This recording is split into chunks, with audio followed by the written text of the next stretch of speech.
திருவண்ணாமலை மாவட்டம் வந்தவாசி நகராட்சி பகுதிகளில் சுற்றித் திரியும் மாடுகளால் பொதுமக்கள் அச்சத்தில் உள்ளனர். திருவண்ணாமலை மாவட்டம் வந்தவாசி நகராட்சி பகுதியில் மாடுகள் சாலைகளில் சுற்றித் திரிவதால் பொதுமக்கள் மிகுந்த அச்சத்தில் உள்ளனர். வந்தவாசி நகராட்சி பகுதியில் வட்டாட்சியர் அலுவலக சாலை, அச்சரப்பாக்கம் சாலை, சன்னதி தெரு போன்ற இடங்கள் மட்டுமல்லாது நகரின் பல இடங்களிலும் காய்கறி கடைகள் அமைந்துள்ளன. இந்த கடைகளில் கழிவு குப்பைகள் கடைகள் அருகேயே குவிக்கப்படுவதால் மாடுகள் தெருக்களில் சென்று பாதசாரிகள், வாகன ஓட்டிகள், மாணவர்கள் என அனைவரையும் அச்சுறுத்தி வருகிறது. மேலும் சாலையின் குறுக்கே நின்று போக்குவரத்துக்கு தடையை ஏற்படுத்தும் விதமாகவும் பாதசாரிகளை முட்டி காயப்படுத்தும் வண்ணம் உள்ளன. இதனால் குழந்தைகளுடன் கடைவீதிக்கு செல்லும் பெண்கள் அச்சத்தில் உள்ளனர். எனவே இதற்கு ஒரு நிரந்தர தீர்வு காணும் முயற்சியில் நகராட்சி நிர்வாகம் ஈடுபட வேண்டும் என பொதுமக்கள் கோரிக்கை வைத்துள்ளனர்.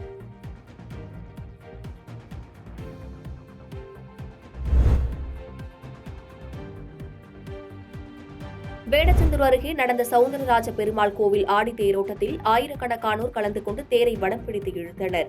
திண்டுக்கல் மாவட்டம் வேடச்சந்தூர் அருகே உள்ள வடமதுரையில் நூற்றாண்டு பழமை வாய்ந்த சவுந்தரராஜ பெருமாள் கோவில் உள்ளது. இந்த கோவிலின் ஆடி திருவிழா கடந்த 13ஆம் தேதி கொடியேற்றத்துடன் தொடங்கியது. அதனைத் தொடர்ந்து தினமும் பல்வேறு கலை நிகழ்ச்சிகளோடு ஒவ்வொரு நாளும் பல்வேறு வாகனங்களில் பெருமாள் வீதி உலா நிகழ்ச்சிகள் நடைபெற்றன. இந்த நிலையில் ஆடி திருவிழாவின் முக்கிய நிகழ்ச்சியான ஆடி தேரோட்டம் சிறப்பாக நடைபெற்றது. இதன் முன்னதாக காலை வடமதுரை ஏழுமலையான் கோவிலில் இருந்து அழகர் கோவில் தீர்த்தம் எடுத்து வரப்பட்டு அபிஷேகங்கள் நடைபெற்ற பின்பு பக்தர்கள் நடனமாடியபடியே திருத்தேரை வடமதுரை தேரடி வீதிகளில் இழுத்து வழிபட்டனர். இந்த விழாவில் சுற்றுவட்டார பகுதிகளைச் சேர்ந்த ஏராளமான பொதுமக்கள் கலந்து கொண்டனர்.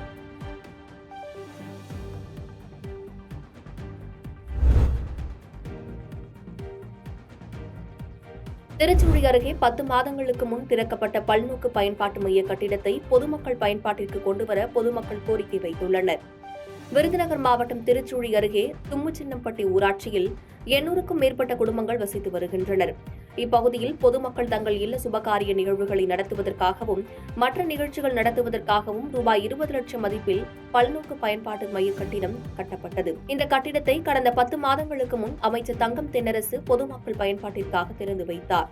இந்நிலையில் இந்த கட்டிடம் திறக்கப்பட்டு 10 மாதங்கள் ஆகியும் பயன்பாட்டிற்கு கொண்டுவரப்படாமல் உள்ளது.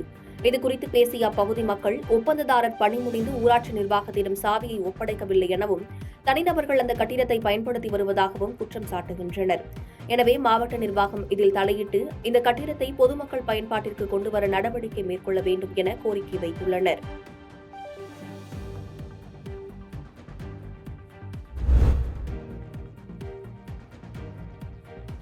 விருதுநகர் மாவட்டத்தில் பல்வேறு கோரிக்கைகளை வலியுறுத்தி இந்து முன்னணியினர் கண்டன ஆர்ப்பாட்டத்தில் ஈடுபட்டனர். விருதுநகர் மாவட்டம் ராஜபாளையத்தில் இந்து முன்னணி சார்பில் கண்டன ஆர்ப்பாட்டம் அறிவிக்கப்பட்ட நிலையில் காவல்துறையினர் இதற்கு அனுமதி மறுத்தனர். ஆனாலும் தடையை மீறி ஆர்ப்பாட்டம் நடத்தியதால் பெண்கள் உள்ளிட்ட 100க்கும் மேற்பட்டோரை காவல்துறையினர் கைது செய்தனர்.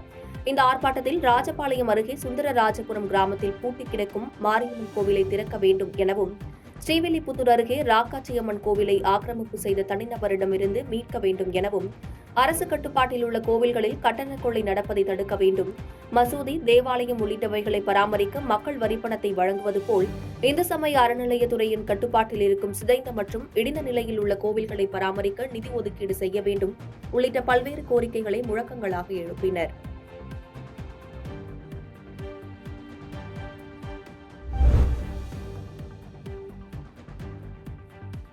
தருமபுரி மாவட்டம் ஒகேனக்கல் காவிரி ஆற்றில் நீர்வரத்து வினாடிக்கு 74,000 கன அடியாக அதிகரித்துள்ளதால் வெள்ளப்பெருக்கு ஏற்பட்டுள்ளது.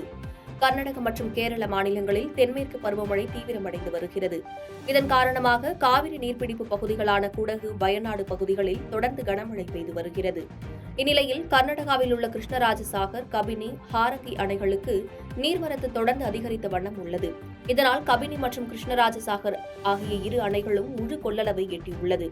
இந்த நிலையில் நீர்வரத்து படிப்படியாக அதிகரித்து இன்று காலை 6 மணி நிலவரப்படி 74,000 கன அடியாக அதிகரித்துள்ளது.